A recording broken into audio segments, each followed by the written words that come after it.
So we looked at our 2D shapes and then create a more complex shape using those components to create a house. And now what I want to do is create a character using those shapes. So I'll do a couple of two quick ones as reference. And the idea is you can follow along and submit them or create your own two-dimensional character and submit it. So either or would be great.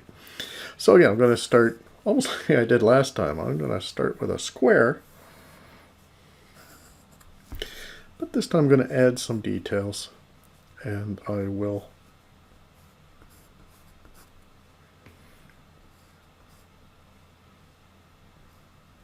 create more of the body, the jacket of a character. And a pocket with using these triangle shapes. Show that he's got like a folded handkerchief in his in that pocket, and a button here. Now for his head, I'm going to see how well I can do that. Do a bit of a half circle and extend down, and give him a almost elliptical shape, big nose, two little beady eyes, two big eyebrows, and create. Trying to make use of the shapes that we had gone over. So here I'm going to make him more of a businessman. So it's good to have a theme. So here is a simple 2D business type character. Finding some simple shapes to represent all of the features of a character. I am going to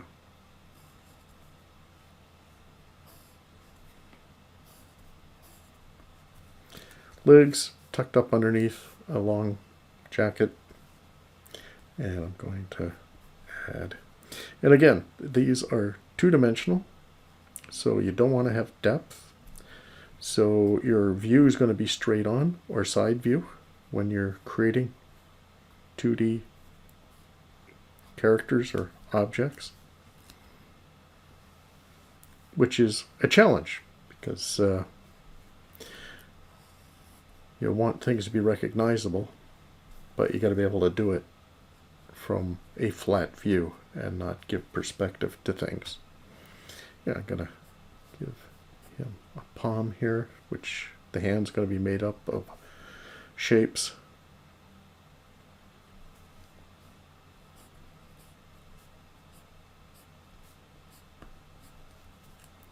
And add a little bit of a line there.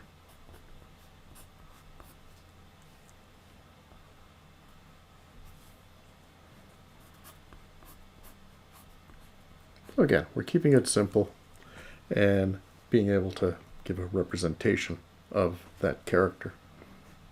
I'm going to put color on there so you can add as much detail as you like.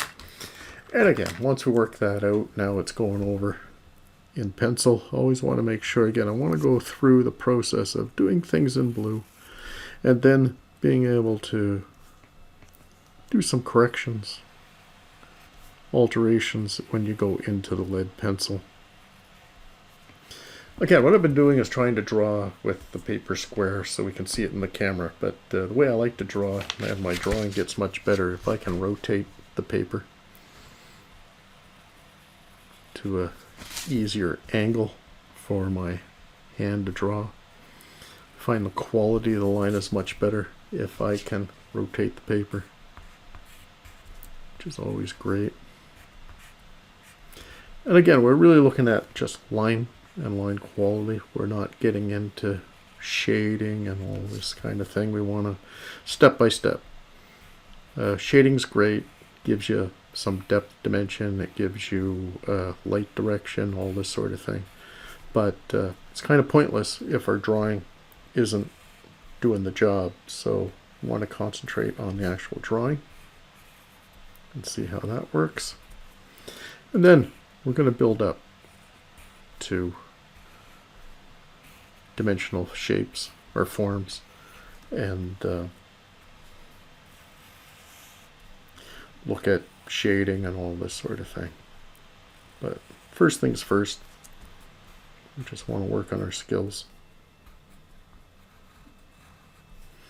And observation. So even with character, we want to be able to take a look and break down a character into its simplest form and shape so that we can, one, take a look at existing characters, analyze them and see what shapes they've used, and two, to be able to create our own characters by playing with those shapes. In this case, with a character, one of the main components we've got to work with, as well as the shapes themselves, is proportion. So here I've given a large square body, a big round head, tiny legs, and even smaller feet, and can do that the opposite on another character. You can make them more thin, larger, kind of get a better feel for size and of a character. If he's big and strong or small and meek, it's communicating that personality of a character. Okay, so there's a very quick, simple one. I can take that same idea of a businessman and try some different shapes and proportions and different elements and details and things to make that work. Let me see. Yeah, I'm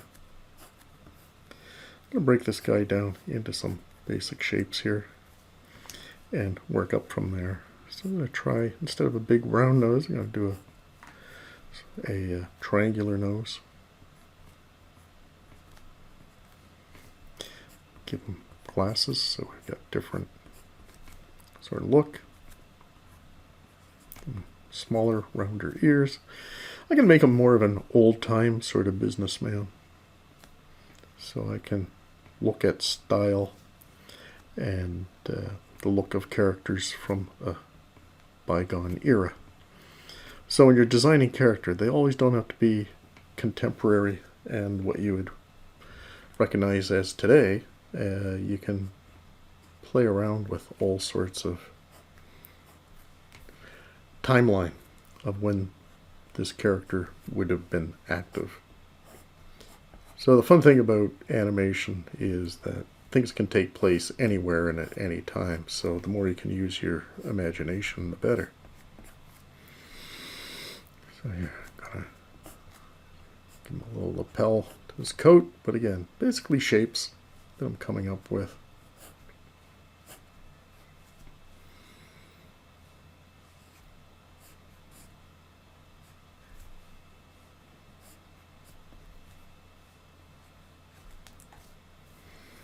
And again, I think I will have pants coming down.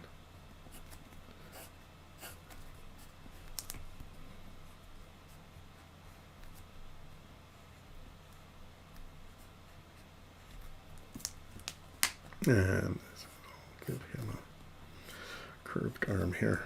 And then I want to give the impression that he is holding a briefcase. So again, in 2D, a briefcase, it's going to be straight on or straight sideways, so the straight on view seems to work in this case. And yeah, then going in and defining the line I want to use on this character.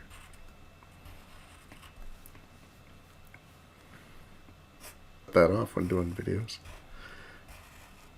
Maybe I can edit that out. We'll see. Okay.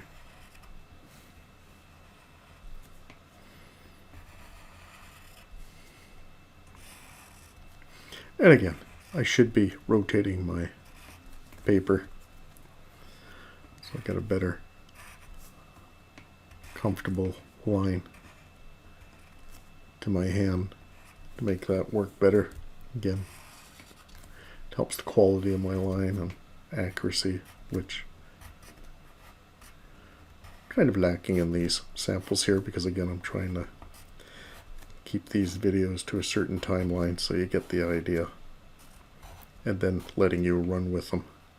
And again, I know everybody here has got different drawing ability and experience, so challenge yourself. Take it to where you can take it and don't do the bare minimum. The more effort you put in, the more benefit you're going to get out of it.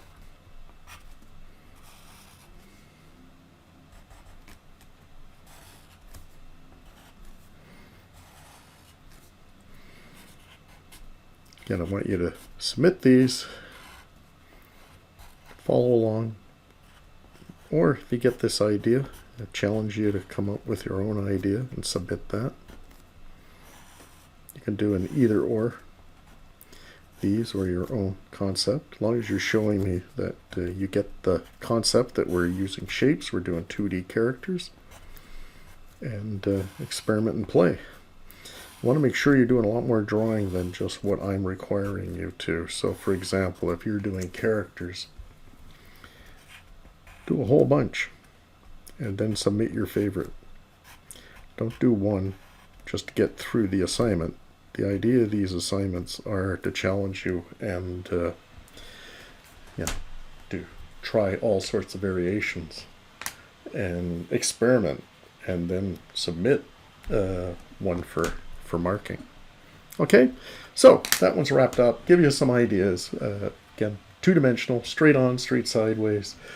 Use those simple shapes to come up and represent the different components of a character. And try a different theme. I've done businessman, simple and in different shapes and whatever. Pick a theme of a character and go with it.